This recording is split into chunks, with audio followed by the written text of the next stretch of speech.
It is time to take on Soul Cannon here in Final Fantasy V Isuna for Corona. Here we go. Soul Cannon starts off with 2 launchers in the back part of the cannon, and then, of course, the main cannon itself.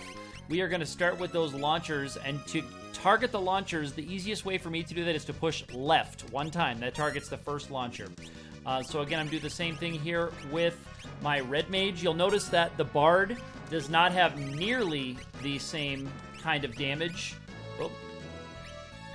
I need to push left and then up to target the second one, because the Red Mages both have Thunder Rods equipped.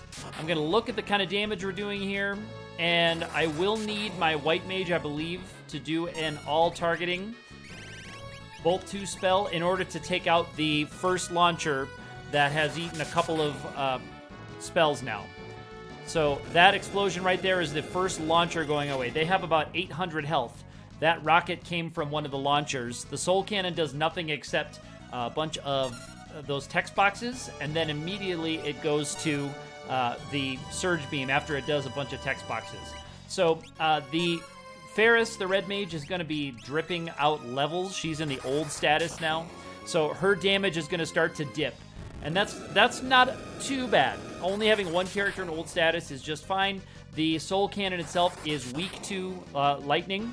The launchers are actually not weak to lightning, so you notice that they weren't taking much damage. My Red Mages are going to do a ton of damage because they have the higher... They have good magic power, as does the White Mage. The Bard also has pretty good magic power, but they have the rods that boost it, plus they're hitting into a weakness. So from this point on, it's pretty much going to be a hold A kind of battle. Everyone will be doing good damage except for Faris. I guess if I had to pick a character to become in the old status, probably would have been the Bard because of the lower magic stat. Having a Red Mage targeted with old status is the probably worst case scenario for this fight, but it's still very, very low danger. The Bard can do some interesting things with this fight if it needs to. The Bard can jump out of the way, so to speak, of the Surge Beam when it comes. The Bard can use Hide, which has the Bard temporarily leave the battle but won't end the battle.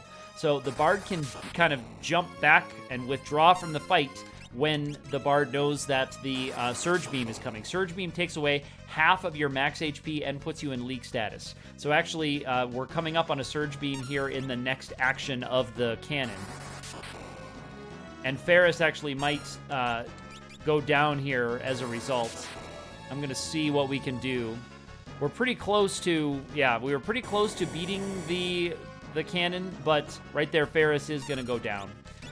And everyone else is in leak status, but I'm not going to really worry about healing because the cannon will be dead before we need to do any kind of healing, unless the leak status gets us down too low. But right there, we had it. So we were a couple of bolts short before the first Surge Beam fired. I could have revived Faris with a heal staff or something to keep her on her feet. She would have gotten the 13 experience, and the 7 AP is not nothing for Red Mages, so that would have been probably the optimal strat there to keep her alive. And then we're also going to get a couple of Dark Matter, or 1 Dark Matter, a couple of high potions. The Dark Matter is going to be a good, useful chemist mixing item. Hey, if you want to know more about Isuna for Corona, that's raising money to help victims and people who are afflicted by the coronavirus in 2020 and families who are suffering from the adverse effects of it as well, you can check out the link in the description of this video kind of in real time as we're going through the coronavirus pandemic here in the year 2020, and we will see you in the next video.